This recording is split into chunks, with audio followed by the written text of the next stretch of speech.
I don't have a lot of time and I can't stay in this house. Someone's stalking me from outside.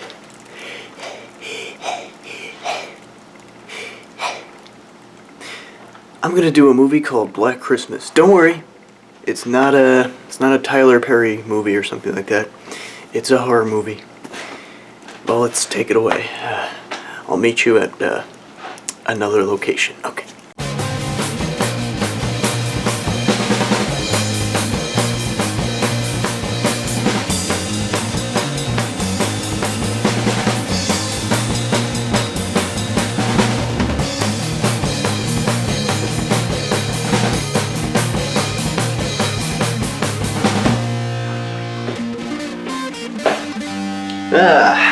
You wanna know what's more sad and pathetic than wearing a woman's vest?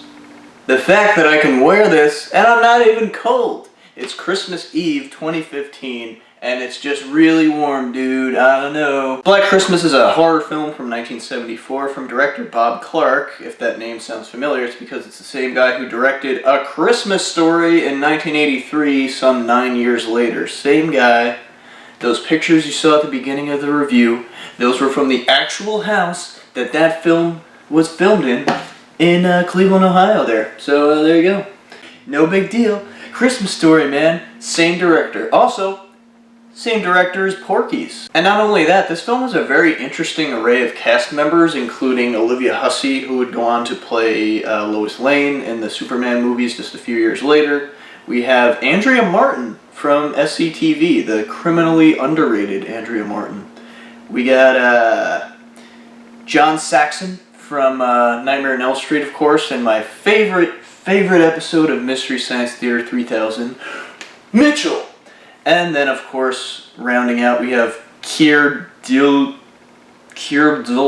you know, the spaceman from 2001. And this one's somewhat of an underrated and understated effort from the classic era of the early to mid-70s of horror movies, you know, next to Texas Chainsaw Massacre and what have you. And this movie has a lot of conventions which would then go on to become very sort of cliche in years, you know, after. But, you know, it was still new in this era to have a movie where it's a bunch of college girls and together in one house and they're all being preyed upon by some crazy man, or, you know, the calls coming from inside the house and all that stuff. This must have been really, you know, kind of cutting edge at the time, and in that respect it's a bit ahead of its time. And simply put, the plot of the film is a bunch of sorority girls in this sorority house being preyed upon by a guy who won't stop calling, but then things take a turn for the worse and get a bit more grisly when one of the girls is actually brutally murdered. And actually it happens pretty quickly once underway into the film, and you know, the film moves along actually surprisingly pretty well. You know, it gets right off the bat, there's a murder pretty early on into it, and, you know, the mystery sort of begins and unfolds from there, alongside these, you know, weird, very disgusting phone calls that these girls keep getting from this strange voice. But could it be two voices at once, maybe? And very early on we establish this point of view camera technique, which will carry through for the rest of the film, of, you know, from the point of view of who we think to be the killer, as he, you know, stalks the house, goes up the ladder and goes through a window and is hanging out there in the attic. And the use of that shot and then having sort of like heavy breathing over it helps to establish this very uneasy feeling, which carries throughout the film as well. And that's definitely one of the film's strengths, is that it really feels uncomfortable for a lot of the time. There's just definitely a lot of atmosphere, a dark atmosphere, an unsettling atmosphere. There isn't a lot of extraneous material in here. A lot of the scenes have a purpose, or at least they move along pretty quickly, or maybe establish somewhat of characterization. At least we don't have two sheriffs like in fucking Last House on the Left. What the hell was that? Boom, boom, boom, boom.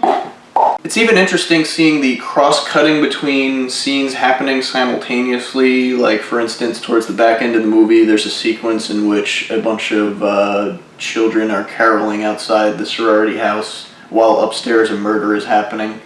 And that just makes, you know, the singing take on a very, very creepy quality. The film is great at maintaining this general mood of impending doom, and this is helped by the fact that it's all kind of centered around mostly just this one set in a sorority house, and it's a very simple story, so less is more kind of works for this movie. In terms of explicitness, we don't really get a lot of gore, and there isn't a lot of Bush either.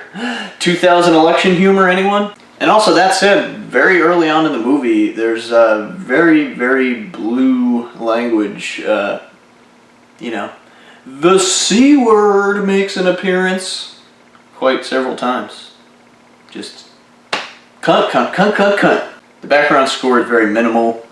We get, you know, kind of like wind sounds and synth pads and the occasional on the inside of a grand piano. I don't know what you would call that, but all I know is it's a pretty modest offering. I've found that it's more creepy to keep the audience in the dark, so to say, about the characters and what's going on, because that'll ultimately just make it more creepy rather than having, like, you know, this like boyfriend character who's clearly the guy, although they do kind of do that in this movie. But is it really him? I don't know, it could have been him. And not to spoil anything, I don't think this would be considered so, but we never find out who the killer is, so that's another kind of cool thing. We completely stay in the dark even till the end. You know, we don't know. It's up to you to decide who it was, how it happened, if it was even one person to begin with anyway, because it sounds like it's maybe like two people on the phone making the sounds, you know. I think that was one of my favorite parts of the movie also, is the creepy phone calls, which keep happening throughout the movie. Those are legitimately creepy and cool and disturbing and cool. At a certain point, though, I felt that either there were characters that we don't really know enough about to care about, I guess, or, you know, there just feels like there's maybe some underdeveloped characters or kind of like stock characters, and some of them could have been played by anyone or didn't even necessarily need to be in the film. Like, I don't know, the father of the first girl who gets murdered was kind of superfluous, or I don't know how to feel about the woman who's running the actual sorority, who every chance she gets, they're digging a little glug there, like she's got the rope in the toilet with the bottle in there. That's pretty bad, man. I guess she was funny. And you're certainly not really going to find any social commentary or anything in the movie, at least I didn't, and it kind of could have just come out at any time between 1971 and 1983 when Christmas Story came out. You know, it doesn't really set itself smack dab in the middle of an era or anything. However, I also really like the final shot, or second to last shot of the film, and also the last shot of the film.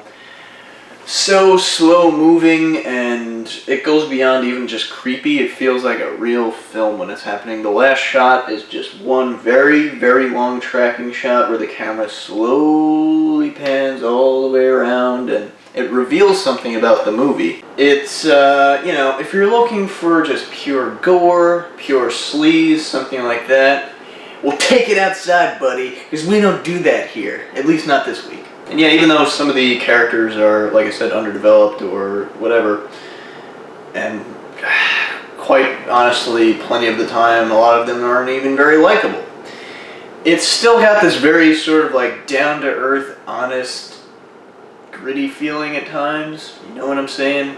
Feels somewhat naturalistic. Doesn't feel like a lot of the dialogue and whatever has been labored over too hard. This movie's not going to win any awards.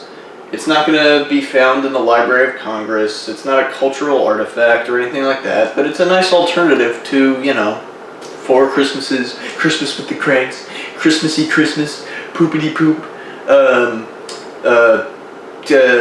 Winning Christmas, what's it called? Taking Christmas? Presenting Christmas?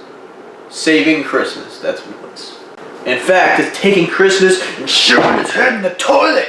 Well, you know, I guess that brings us to the end of this year, and, you know, it's taken me forever to put out these reviews, But the 13 or so of you who are watching, I really appreciate it. I hope you continue watching and enjoying the content of my chest hair. There's still a long list, and I'm checked it way more than twice of movies that I want to do, so it may be on the list already. You know what I'm saying? You know, I'll get to Cannibal Holocaust one day. Well, anyway, Mary, Mary, Mary. I'm going back to my tree.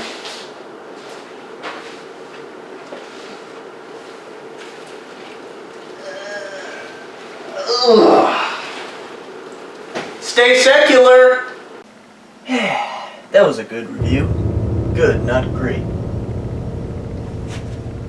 Claude? Is that you? Claude? Flanders?